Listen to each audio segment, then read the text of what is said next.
لتوضيح: كما ورد عند الهمداني لسان اليمن في التاريخ والأنساب، وتاريخ الهمداني هو الذي لم يتحرف ولم يضف إليه أي شيء. للنة مرجع المؤرخون وأكثر المؤرخون ينسخون منه. الهمداني يعد من أعظم المؤرخين والأنساب والجغرافي وحفظه لخط المسند، وكل شيء موجود في الإكليل أنساب اليمن وحمير، وله جزء خاص يفصل بين الأسماء المتشابهة واختلاف البنية وتكرار الأسماء، ووضح كل شيء في كتب الإكليل وصفة جزيرة العرب. وورد عند الهمداني بكيل حمير وباكيل همدان، وفصل بينهما، وحذر من خلط الأنساب، وقال: باكيل حمير غير باكيل همدان، وبكيل حمير هو من نسل شمر يهرعش، ومن مشجرة بيت آل الصورة من البيضاء اليمن، وردمان أيضا من نفس هذا النسب، وذي القفاء الذي طاهر وقيقان وسيف بن ذي يزن وذي معهر الأقرن وحسان الأضخم وأسعد تبع وذي القرنين هم أحفاد وبنا تبع الملك شمر يهرش وحصونهم وقلاعهم والبيضاء مسقط رأسهم وهم من مشجرة والأصورة بيت الهداهاد عرش سبأ والملكة بلقيس، والبيضاء هي حرم عرش الملكة بلقيس ملكة اليمن والمعروفة بعرشها العظيم والبيضاء معق ومقر حمير التبابعة. وأيضا ورد عند الهمداني: خولان مكرر ومتشابهة فيه الأسماء ومختلف في النسب، وهو خولان من رداع، وهو خولان بن يقدم حمير من بيت آل الصورة وشمر يهرعش، وهو يختلف عن خولان أدد كهلان، وخولان همدان، وخولان بلحاث.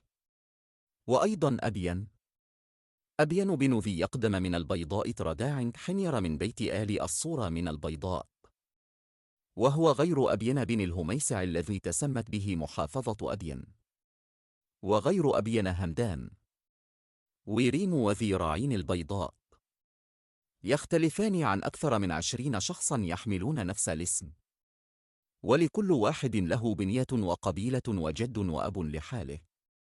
والملوك ردمان البيضاء، غير الأملوك يافع أو إلا ملوك أخرى، وكل واحد له جيل وزمان وجد وأب يختلف عن الآخر. ويضى ورد نسب يزن من البيضاء النعمان، وهو اللي يرجع إليه الملك سيف بن ذي يزن من رداع الشريه وقصره موجودة في حدقان ردع.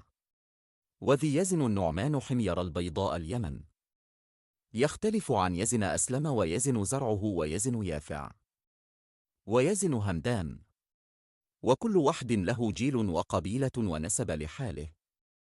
راجع الإكليل والتاريخ تعرف أكثر. ويضى ورد أكثر من اسم لشمر، وكل اسم يختلف عن الثاني، ويختلف عن الملك شمر يهرعش من البيضاء أيا، ولا له صلة في شمر الأخرى. ويضا أزد حمير من البيضاء شمر يهرعش، غير أزد مفحج. وغمدان حميرال بيضاء غير غمدان مفحج وهمدان.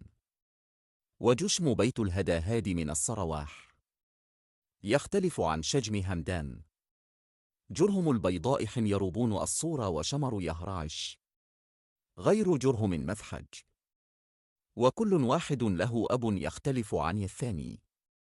راجع الأكيل وتعرف أكثر. ومشجرة آل الصورة من أبناء الهميسع بن حمير، وكل وحده له صلة ونسب يختلف. راجع الإكليل الجزء الثاني وكل الأجزاء. الإكليل مع مراجعة الموقع الجغرافي عند وصف الهمداني، ومع مراجعة بطون الأودية عند الهمداني ومجرى السيول والحصون والقصور وكيف تفصل بين الأماكن، وأسماء الأقيال والملوك والتبابعة، والأذوين الحميري ومقرها ومسقط رأسه، ومقر حكمهما.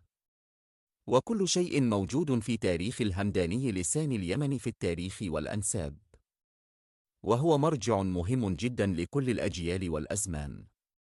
راجع تاريخه كاملا لفك خلط الأسماء والأنساب.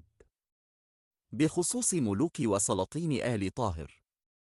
التاريخيون والحميريون من البيضاء نسل شمر يهرعش من بلاد قرن ومنار بلاد الطاهرية، قصور ذي القفاء وذي معهر وذي الأقرن وشحرار ووعلان.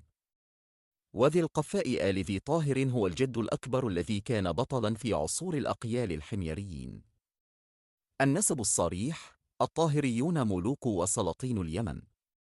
يؤكد الهمداني في الإكليل: مثبت عند الهمداني هم من الأقيال وحفاد التبابعة راس ذي القفاء الطاهر، وراس هو الجدال جامع الأكبر الذي تفرع منه النسل، أن بني طاهر في البيضاء ردمان مخلاف رداع، وردمان هم من شمر يهرعش ذي القفاء وذي معهر الأقرن. الأضخم حسان أسعد تبع، وبكيل حمير، وهم نسل بكيل بن عريب بن جيدان بن الغوث بن حمير ردمان للصورة، وهم يختلفون تماما في الجد والنسب عن بكيل همدان أهل الجوف وغيرها. مثبت في تاريخ الهمداني والحصون والجغرافيا. الحصون التي ذكرها الهمداني معاقل الأصلي لآل طاهر راس ذي القفاء حسين بن آل طاهر ذي القفاء هي موكل، هكر، وأفيق اليمانية، حدقان ردع البيضاء ردمان بلد قرن قرانه الطاهرية. هذه الحصون تقع في قلب البيضاء ورداعة ردمان، والطاهريت بلاد قرن قرانه. وقصور آل طاهر منها قصر علان وقصر قرن وقصر وشحرار وقصر ذي القفاء الذي قال عنه الهمداني في حدقان ردع وردمان وشعر حسان بن ثابت. هذا النص يحتوي على البيت الشعري لحسان بن ثابت، وهو البيت الذي يربط بين كل من أفيق: حدقان، اليرموك، الخمان، جاسم، طرفلان، وذي قفا وردمان وبلاد قرن قرانه الطاهرية. في البيضاء منطقة ردمان، والطاهر سك ردمان. النص الذي ورد في الإكليل: في موقع جغرافي حصون حدقان ردع في ردمان بلاد قرن الذي هي قرن قرانه الطاهرية. قال حسان بن ثابت: لمن الدار أقفرت بمعان، بين أعلى اليرموك فالخمان، فقف جاسم فدار خليد، فأفيق فجانبي طرفلان، وأرانا بالجزع جزع أفيق، يتمشى كمشية الناقانق، ويقع في بلاد قرن التي هي الطاهرية، وهي الموطن التاريخي لأملوك ردمان من حمير وذي القفا الطاهر ذي القفاء وذي معهر لأقرن حفيد شمر يهرعش الحميري، وليست من بلاد نهم أو شاكر الهمدانية أو غيرها. وحصون البيضاء وردمان وردع أيضا كثيرة، ومنها حصن ردمان وسحر في الأغوال ردمان، وحصن ذي خير في الملاجم، وحصن ذي حسل في السوادية، وحصن ذي يزن في الغنين، وحصن وعلان وقرن وشحرار وذي القفاء في بلاد الطاهرية، وحصن قيل وقمر في ردع، وحصن الهجير في الزاهر وذي ناعم وقلاع شمر يهرعش الشهيرات وحده في قلب البيضاء ووحدة في ردع. ويوجد الكثير من حصون التبابعة في البيضاء. الصلة بالتبابعة: يرتبط نسب آل طاهر ذي وذي معهر ولقرن وبكيل وردمان مباشرة بالملك شمر يهرعش ووالده ياسر يهنعم ملوك حمير، فهم التبابعة والأذواء وأقيال هذه الأرض منذ الجاهلية، وعصر شمر يهرعش وبلقيس ملكة اليمن. والبيضاء هي حرم عرش بلقيس ملكة اليمن، وسيادتهم في الصرواح ورداع امتداد لملك أجدادهم التبابعة، ولهم ورث ربع عرش بلقيس، وهذا ثابت في التاريخ والتراث وخط المسند اليمني. سبب اللبس: وقع البعض في الخطأ بسبب تشابه اسم بكيل حمير مع بكيل همدان، وبسبب تحالفات قبلية قديمة، لكن المراجع التاريخية الموثوقة تفصل بينهما بوضوح. بكيل همدان جشم همدان الجوف وصنعاء، وجشم بيت الصرواح. والتبابعة: بكيل حمير البيضاء ورداع وردمان.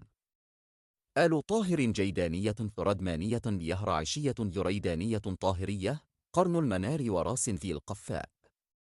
نسبة إلى تبع ملك ريدان وسبأ أو يمنة الملك شامر يهرعش. وهذا مثبت في تاريخ لسان اليمن الكبير للهمداني. رداع والبيضاء. ردمان بلاد القرن والمنار بلاد الطاهرية. الخلاصة: آل طاهر هم سلاطين اليمن ومن صلب حمير شمر يهرعش ذي القفاء آل ذي طاهر ذي معهر الأقرن الأضخم حفيد شمر يهرعش ملك سبأ وريدان وردمان. والمنطقة هي موطنهم في الطاهرية، مسقط رؤوسهم ورؤوس أجدادهم. وتاريخهم في البيضاء رداع وردمان وبلاد القرن قران الطهر بلاد قرن والمنار مثبت في التاريخ والحصون والتراث والخط المسدل حمحير أصلهم الضارب في جذور التبابعة. وكل من يرجع إليهم فهو من هذه القبيلة التاريخية الملكية الوارثة ربع عرش سبأ وبلقيس، وهم من الأقيال الحميريين. موطنهم البيضاء، منطقة ردمان والطاهرية، من جغرافي ردمان والطاهر سكرادمان. راجع التاريخ الرسمي الصحيح أو ثيقو. المصادر: راجع التاريخ الصحيح. لن تشابه الأسماء لا يصنع نسباً، والخلط بين الأسماء لا يصنع تاريخاً، وفي شيء اسمه نة التاريخ لا يرجع.